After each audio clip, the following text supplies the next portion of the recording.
We hear these pieces immediately after they're born. The great poet Adélia Prado is a Brazilian poet who says that her poems come out whole like a baby. All she does is wash them. So we hear these poems when they come out and they're screaming. Messy, and now we're hearing them after they've been washed and loved and cradled, and it's a pretty amazing feeling. I would like to invite Jamie to the stage.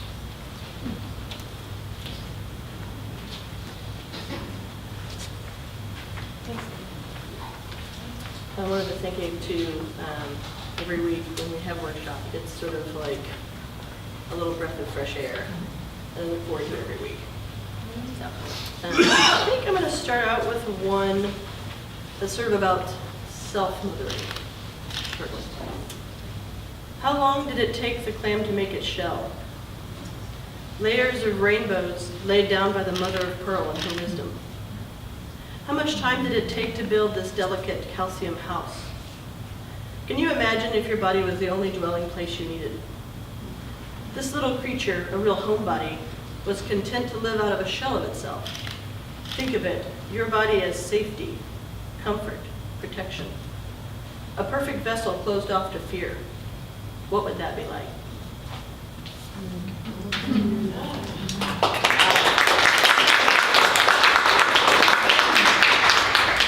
And this is one about my mom.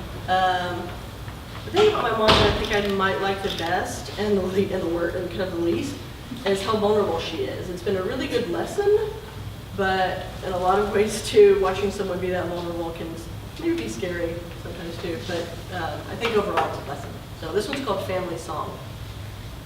Many years ago, my mother told me that she and my father had a song, Killing Me Softly, Roberta Flack, 1973. In college, I learned how to play it on guitar, trying to imagine what peace and love might look like between my parents. My mother has a song for me, You Are My Sunshine. She thinks the ending's too sad, so she always changes it when she sings it to me. In her version, the lost return, and a cowboy yip yip and yahoos all day. When I was 8, I broke my pinky toe while running down our hallway. The next morning, my mother tried to make me wear tight dress shoes to church. I stayed home, upstairs, crying. I watched them leave. I thought, what kind of mother are you? Still, I know she loves me to the salt of my marrow. My mother always did her best. Often she did more than she could. Sick and working, single with mono in her 40s. Her first boyfriend after the divorce was Rocky. Tall and blonde, he had muscles and a party barge. The night she told me we might be moving in with him, I cried myself to sleep, thinking about how none of my things would fit into this tiny loft I'd be kept in. After the divorce, anytime we took a road trip, my mother would hide a loaded .38 under the driver's seat. Cold comforting herself, she'd tell me how hollow point bullets go through a body, her metal mantra. I never saw her as someone with anything to fear. She knows the shame of empty cupboards and married him for his money whispers. Can you blame her? She's a good Christian, generous to those in need. A few months ago, in a parking lot, she saw a cross-country trucker on a deadline, doubled over in pain. He had a kidney stone. She gave him one of her pain meds. I think of him high on the open road. I took care of her for a month after her mastectomy. She would only eat from the yellow cup. She was unreasonable. She said the worst part of it all was remembering how she had nursed me on her left side, now gone. God, make me a vessel like my mother. Her love is not a high, it's a constant ringing in the ears. There's no equilibrium here. It's like being pitched forward over the Grand Canyon, teetering, ghost-footed. No matter where I go, I can hear my mother singing from the rocking chair. You are my sunshine, my only sunshine. You make me happy when skies are gray.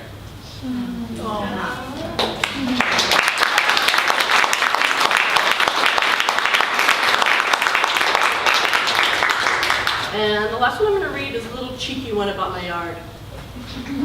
It's called They Say I'm Childless. They say I'm childless. I am, and I'm not. Every morning before work, my wife and I visit our children in the yard. I pet our pink oleander. She gives a pep talk to the snapdragons. We discuss how well the blue plumbago is coming along and whether or not Blue needs to be pruned and how he gets out of hand sometimes. Our backyard is a mystery even to us. Our creek croaks all night. We have hours of home video footage, the desert willow dancing with the palo verde. We let their hair go wild. Their blossoms bound. They bend their branches and touch the ground giddy. I'm not childless. I'm growing beauty bells and bluebonnets, beetles and bees. Sometimes when it storms, we stay up all night, worried sick. We look out the window at the stakes we've made, the dreams we've driven deep into the ground. We beam with pride at each new petal. We tend to our children. Our college fund is soil and light, water and mulch. I know our sage and rosemary are getting bullied by the neighbors' kids, overgrown weeds that they are.